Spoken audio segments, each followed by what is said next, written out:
There's a species of tree in northern Japan called the keiretsu. It grows only in places where something has ended. Battlefields, graveyards, the foundations of houses that burn down with people still inside. Botanists have studied it for decades and cannot explain the pattern. The trees simply appear, fully grown, in places soaked in finality. This story is not about the trees. It is about the man who planted them. His name was Daniel Arev, and for 11 years, he worked as a land surveyor in rural Vermont.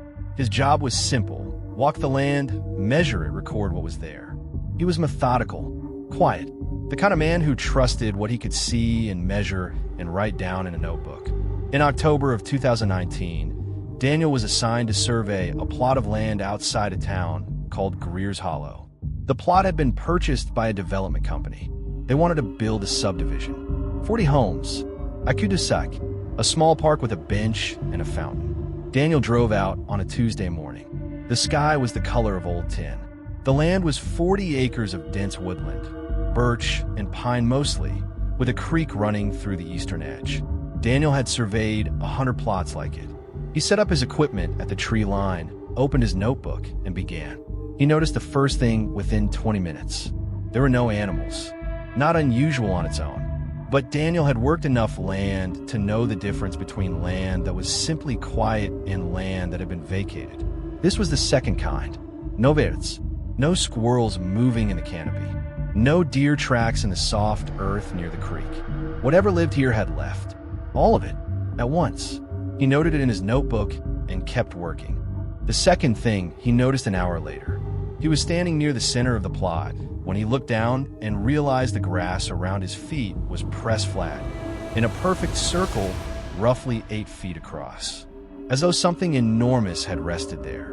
Recently, the blades were still slowly rising back. He measured the circle, wrote it down, took a photograph, kept working. It was near the western edge of the property, just before noon, that Daniel found the door. It was standing upright in a small clearing, entirely freestanding. No frame attached to any structure, no hinges visible from the front. Just a door, dark wood, old, with a tarnished brass handle, standing in the middle of the trees as though it had always been there. Daniel stood 10 feet away from it for a long time. He was a methodical man, a rational man. He walked around it. From behind, he could see the hinges, 3 of them, heavy iron, and a narrow gap between the door and the air it occupied. He could see straight through that gap to the trees on the other side. Just a door, freestanding, in the woods. He noted it, photographed it, measured its dimensions in his notebook. 4 feet wide, 7 feet tall. The wood was a species he didn't recognize. Almost black, with a grain that seemed to move when the light shifted through the canopy above. He did not touch the handle. He doesn't know why. He simply didn't. He finished his survey, drove back to town, filed his report. He mentioned the door. His supervisor laughed and said someone had probably dragged it out there as a prank. College kids. It happened.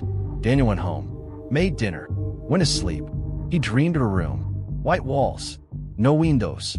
A single bulb hanging from the ceiling. And in the dream, he knew with absolute certainty, the way you only know things in dreams, that the room was on the other side of that door. He woke at 3 a.m. with his notebook open on T. He didn't remember getting it. On the open page, in his own handwriting, were the words, "You measured the outside. You didn't measure what's inside." Daniel went back the next morning. The clearing was empty. The door was gone, but the ground where it stood was scorched in the exact shape of its base. A perfect rectangle of blackened earth. And in the center of that rectangle, a single seedling was pushing up through the ash.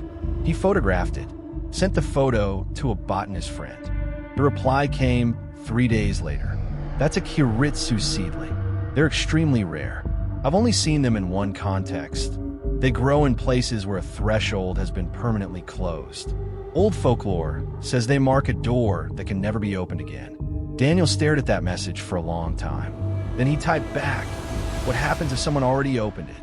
His friend never replied. That was 6 years ago. Daniel still surveys land for a living. Still methodical, still quiet, still the kind of man who trusts what he can measure and write down. But he no longer photographs the circles in the grass. He no longer notes the doors. And he never, not once, not for any reason, works past noon. He hasn't told anyone why. But his notebooks from the last 6 years, if you were to open them, contain one detail that appears on almost every survey, written in small letters in the margin. The same words every time. It was already open. If this story stayed with you, you know where to find us. Night Ward. New stories every week.